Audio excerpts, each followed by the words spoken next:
Hey, salut, c'est Gab. Je voulais te parler aujourd'hui des pouvoirs de ton cerveau. C'est quoi les secrets qu'on sait pas? À quoi ça sert notre cerveau? À l'école, ils nous enseignent pas nécessairement ça, des genres de connaissances comme ça, de qu'est-ce que ton cerveau peut faire, c'est quoi les capacités de ton cerveau. Il n'y a pas de mode d'emploi non plus pour un cerveau, tu sais, tu peux pas comme apprendre nécessairement. Il n'y a pas un guide qui te dit juste, ok, c'est de même que ça fonctionne, tu sais, pèse sur ce bouton-là pour déclencher ça. Non, non, il y a des choses qui se passent automatiquement. Notre cerveau, c'est un outil extrêmement complexe, c'est un organe qui est dans notre... tu sais c'est quoi, anyway, j'ai pas besoin de t'expliquer ça, mais je veux dire, il y a des pouvoirs, il y a des façons de l'utiliser, notre cerveau, qu'on sait pas nécessairement. Puis en plus, c'est qu'on sait pas ce qu'on sait pas non plus. Fait que tu sais pas ce que tu sais pas faire avec ton cerveau, dans le fond. Fait que, tu sais, je sais pas si t'as suivi, mais tu sais, c'est comme... Il y a des choses peut-être que tu peux faire de plus. Peut-être que tu peux avoir du fun de plus avec ton cerveau. Peut-être que tu peux générer des vibrations. Tu peux générer des émotions dans ton corps. Tu peux générer du bonheur. Tu peux générer de la tristesse, de la dépression. Tu peux faire toutes sortes d'affaires avec ce cerveau-là. Puis il faut apprendre à mieux s'en servir, je pense. Il faut apprendre à l'utiliser de façon optimale. Parce que il y a des gens avant nous qui sont venus sur la Terre puis qui ont utilisé leur cerveau d'une façon plus optimale que qu'est-ce qu'on le fait actuellement. Pour la majorité des humains, je parle. Tu sais, tu regardes des gens qui sont venus comme Leonardo da Vinci, Einstein, Shakespeare, t'as plein de gens dans l'histoire comme ça qui ont laissé des traces de comment eux faisaient pour utiliser leur cerveau et générer des nouvelles idées, comme Thomas Edison qui a inventé la lumière qu'on se sert aujourd'hui. Avant, tout le monde s'allumait par chandelle. Là, tu penses pas à ça, là, mais ça fait 200 ans, même pas. Recule 200 ans en arrière. Le monde s'allumait puis s'éclairait avec des chandelles puis de l'huile, là, tout ça. Fait que ça fait pas si longtemps, mais ce gars-là a eu l'idée, il s'est servi de son cerveau, qui est que t'as la même chose là dans ta tête, t'as la même chose que ce gars-là, mais il s'en est servi pour créer la lumière. Puis comment qu'on peut arriver à s'en servir mieux? Il y a plein de façons, selon moi. Une des manières les plus efficaces, puis que moi j'aime le plus utiliser dans ma vie, c'est la méditation. Quand tu médites ou tu es capable de prendre du recul, puis de juste penser, parce que des fois on pense qu'on pense, mais on pense pas vraiment. Tu sais, admettons que tu penses à ce que tu vas manger ce soir, ou tu penses à ce que la conversation que tu as eue avec l'autre personne hier, ou tu sais que tu penses à ce qui s'en vient dans ta vie, qu'est-ce que tu vas les prochains événements que tu as à aller faire, ou ainsi de suite, les trucs que tu as à aller faire. Donc, quand tu penses à ça, ton cerveau est plus sur le pilote automatique. Il est soit dans le passé ou il est dans le futur.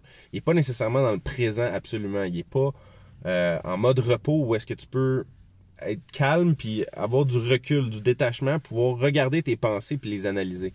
Mais la méditation, c'est quelque chose qui permet de faire ça. Puis il n'y a pas juste la méditation, tu peux faire un paquet de choses pour ça. Il y en a qui vont atteindre cet état-là en allant sauter en bungee. Il y en a qui vont aller juste s'asseoir dans un café avec un papier puis un crayon, puis ils vont écrire leurs idées, puis ça va générer des nouvelles idées, tout ça, puis ils vont pouvoir utiliser leur cerveau d'une façon plus efficace. Excusez. Mais bref, je crois que c'est bien important de réussir à apprendre comment utiliser ton cerveau au maximum de ses capacités, comment tu peux le pousser encore plus à être à faire ce que tu veux vraiment, parce que l'objectif de ton cerveau, c'est de t'amener à vivre la vie que tu veux vraiment. Tu sais, t'as des rêves, t'as des ambitions, t'as des choses que tu veux accomplir. Puis l'outil principal duquel tu peux te servir, c'est ton cerveau pour avoir des idées, des pensées. Puis c'est ça, puis t'amener de faire en sorte que tes désirs deviennent réalité dans le monde qu'on vit. Donc, supposons que tu veux de l'argent, ben il y a une façon de faire un plan pour inventer quelque chose ou rendre service à un maximum de gens et de cette façon-là créer de la valeur, pouvoir capturer la valeur, faire plus d'argent dans ta vie, tu sais. C'est un exemple stupide et simple, mais c'est juste une façon de se dire juste qu'il faut réaliser des fois, s'arrêter pour se rappeler, parce qu'on le sait déjà, que notre cerveau peut nous aider à atteindre tous nos objectifs puis rendre tous nos désirs réels. Donc, ça, c'est Puis, également, quand on recule, je parlais tantôt de Einstein, tout ça, ils ont laissé des traces de comment se servir de notre cerveau. Puis, une chose qui est prouvée par la science, c'est que notre cerveau peut émettre des ondes. De la même façon qu'une antenne de radio va émettre une onde et qui va avoir un récepteur qui va capter cette onde-là, c'est ce qui fait que la radio, tu peux envoyer des ondes et écouter tout ça, la radio. Mais de la même façon, notre cerveau va être capable d'envoyer des ondes qui vont traverser des murs physiques, littéralement. Donc, tu sais, des ondes, en date d'aujourd'hui, là, les scientifiques ont même pas réussi à comprendre pourquoi une onde va passer au travers d'une matière qui est dure, là, supposons un mur, là, tu sais, un mur de béton ou ainsi de suite. L'onde va être capable de passer au travers la matière. Et ça reste comme un mystère en date d'aujourd'hui par la science. On peut pas expliquer ça nécessairement. Mais de la même façon, notre cerveau peut envoyer une onde aussi et il peut recevoir des ondes.